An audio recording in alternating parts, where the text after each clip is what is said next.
Alright. Starting off with the little 30-minute video. Get this out the way. You feel me?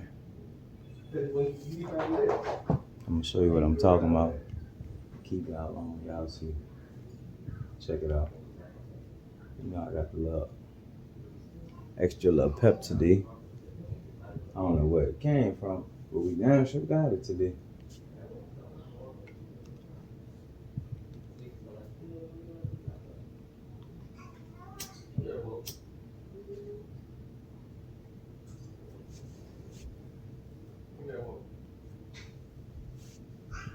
I'd like to tell you about the strangest secret in the world. Some years ago, the late Nobel Prize-winning Dr. Albert Schweitzer was being interviewed in London, and a reporter asked him, "Doctor, what's wrong with men today?" And the great doctor was silent a moment, and then he said, "Men simply don't think." It's about this that I want to talk with you. We live today in a golden age. This is an era that man has looked forward to, dreamed of, and worked toward for thousands of years. But since it's here, we pretty well take it for granted. We in America are particularly fortunate to live in the richest land that ever existed on the face of the earth, a land of abundant opportunity for everyone. But do you know what happens? Well, let's take 100 men who start even at the age of 25. Do you have any idea what will happen to those men by the time they're 65? These 100 men who all start even at the age of 25 believe they're going to be successful. If you ask any one of these men if he wanted to be a success, he'd tell you he did. And you'd notice that he was eager toward life, that there was a certain sparkle to his eye, an erectness to his carriage, and life seemed like a pretty interesting adventure to him. But by the time they're 65, 1 will be rich. 1. 4 will be financially independent. 4. 5 will still be working. 5. 54 will be broke. Now think a moment. Out of the 100, only 5 make the grade. Only now, 5. Why do so many fail? What has happened to these sparkle? What happened to the sparkle that was in their eye when they was 25? The hopes, the plans, and why is there such a large disparity between what these men intended to do I'll tell you what and it what was. they actually accomplished? When we say about 5% achieve success, we have to define success. And here's the best definition I've ever been able to find. Success is a progressive realization of a worthy ideal. If a man is working toward a predetermined goal and knows where he's going, that man is a success. If he's not doing that, he's a failure. Success is the progressive realization of a worthy ideal. Rollo May, the distinguished psychiatrist, wrote a wonderful book called Man's Search for Himself. And in this book he says, the opposite of courage in our society is not cowardice. It is conformity. And there you have the trouble today. It's conformity. People acting like everyone else without knowing why, without knowing where they're going. Now think of it. In America right now, there are over 18 million people 65 years of age and older. And most of them are broke. They're dependent on someone else for life's necessities. Now, we learn to read by the time we're 7. We learn to make a living by the time we're 25. Usually by that time, we're not only making a living, we're supporting a family. And yet by the time we're 65, we haven't learned how to become financially independent in the richest land that has ever been known. Why? We conform. And the trouble is that we're acting like the wrong percentage group, the 95 who don't succeed. Now, why do these people conform? Well, they really don't know. These people believe that their lives are shaped by circumstances, by things that happen to them, by exterior forces. They're outer-directed people. A survey was made one time that covered a lot of men, working men, and these men were asked, why do you work? Why do you get up in the morning?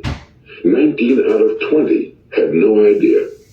If you ask them, they'll say, well, everyone goes to work in the morning, and that's the reason they do it, because everyone else is doing it.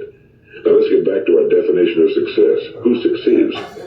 The only person who succeeds is the person who is progressively realizing a worthy ideal.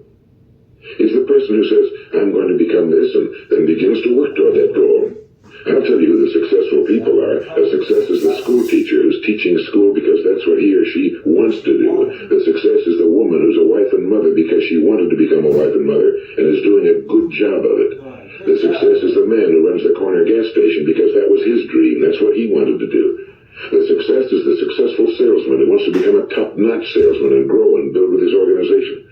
A success is anyone who is doing deliberately a predetermined job because that's what he decided to do deliberately. But only one That's why today there isn't really any competition unless we make it for ourselves. Instead of competing, all we have to do is create. You know, for 20 years I looked for the key which would determine what would happen to a human being. Was there a key I wanted to know which would make the future a promise that we could foretell to a large extent? Was there a key that would guarantee a person's becoming successful if he only knew about it and knew how to use it? Well, there is such a key, and I found it. Have you ever wondered why so many men work so hard and honestly without ever achieving anything in particular, and others don't seem to work hard and yet seem to get everything? They seem to have the magic touch. You've heard them say that about someone. Everything he touches turns to gold. Have you ever noticed that a man who becomes successful tends to continue to become successful? And on the other hand, have you noticed how a man who's a failure tends to continue to fail? Well, it's because of goals. Some of us have goals, some don't. People with goals succeed because they know where they're going. It's that simple.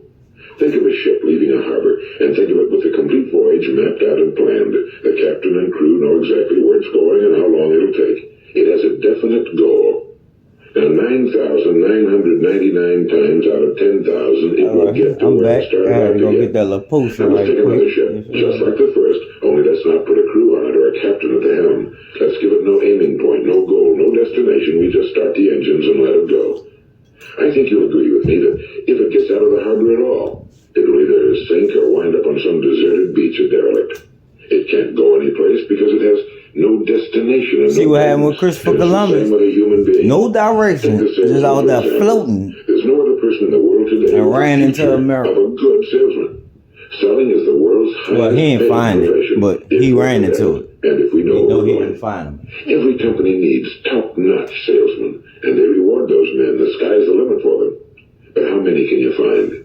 Like you going to somebody's house, you jump in your car and you don't have no direction, no GPS or nothing. You just riding. The American economy today, how you gonna get there if you don't even know where you're going? The entire economy is slowed down to protect its weakest link, just as the convoy had to go at the speed that would permit its slowest vessel to remain in formation. That's why it's so easy to make a living today. It takes no particular brains or talent to make a living and support a family today. So we have a plateau of so-called security, if that's what a person's looking for. Y'all need help understanding this? I can break it down in our terms. This plateau we want to aim. Now let's get back to the strangest secret in the world, the story that I wanted to tell you today. This is a story he was trying to tell you. Goals succeed in life, and men without them fail. Well, let me tell you something which, if you really understand it, will alter your life immediately. If you understand completely what I'm going to tell you from this moment on, your life will never be the same again. Your life will never be the same again. You better believe it. The things you want just seem to fall in line. Things you want just seem to fall in your hands. The gnawing lump of anxiety that perhaps you've experienced before. Doubt, fear. Well, it'll be things of the past. I got every video Here's the key to success from last year. The key to failure. We become what we think about. Now let me say that again. That's it. We become what we think about. Throughout all history, the great wise men and teachers, philosophers, and prophets have disagreed with one another on many different things. It's only on this one point that they are in complete and unanimous agreement. Listen to what Marcus Aurelius, the great Roman emperor, said. A man's life is what his thoughts make of it. Disraeli said this. A man is what he thinks about. I brought myself by long meditation to the conviction that a human being with a settled purpose must accomplish it, and that nothing can resist a will that will stake even existence for its fulfillment. Ralph Waldo Emerson said this. A man is what he thinks about all day long. William James said, the greatest discovery of my generation is that human beings can alter their lives by altering their attitudes of mind. And he also said, we need only in cold blood act as if the thing in question were real, and it will become infallibly real by growing into such a connection with our life that it will become real. It will become so knit with habit and emotion that our interest in it will be those which characterize belief. And he also said, if you only care enough for a result, you will almost certainly attain it. If you wish to be rich, you will be rich. If you wish to be learned, you will be learned. If you wish to be good, you will be good. Only you must then really wish these things and wish them exclusively, and not wish at the same time 100 other incompatible things. Don't wish them with nothing incompatible. You want some positive shit, stay positive. As long as you got one negative thing, You gotta start all the way things are over. possible to him that believeth. My old friend Dr. Norman Vincent Peale put it this way. This is one of the greatest laws in the universe. Fervently do I wish I had discovered it as a very young man. It dawned upon me much later in life, and I found it to be one of the greatest, if not my greatest discovery outside of my relationship to God. The great law, briefly and simply stated, is that if you think in negative terms, you will get negative results. If you think in positive terms, you will achieve positive results. That is the simple fact, he went on to say, which is at the basis of an astonishing law of prosperity and success. In 3 words, believe and succeed. William Shakespeare put it this way. All right, that's all y'all need. That's all y'all need.